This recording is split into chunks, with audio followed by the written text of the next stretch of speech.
اچھا آپ دیکھیں، اچھی اور میٹھی زبان کا انسان کو دنیا میں بھی فائدہ ہوتا ہے اور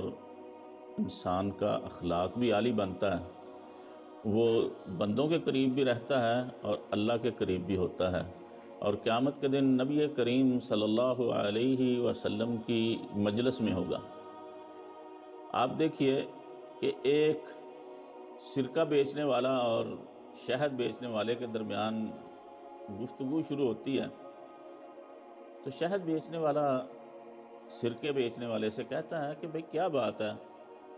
آپ کا سرکہ بہت بکتا ہے، جبکہ میں تو میٹھی چیز بیچتا ہوں، شہد بیچتا ہوں، میرے سے تو کوئی لینے والا نہیں بنتا،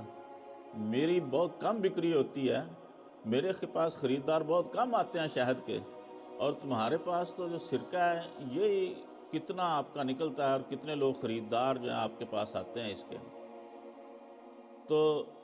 سرکہ بیچنے والے نے بڑی ہی میٹھی اور دھیمے لہجے میں اسے کہا، بڑے ہی میٹھی زبان میں کہا کہ بھائی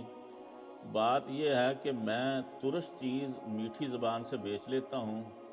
لیکن تمہاری زبان جو ہے نا وہ بڑی ترش ہے، اس لیے تمہاری میٹھی چیز بھی نہیں بکتی۔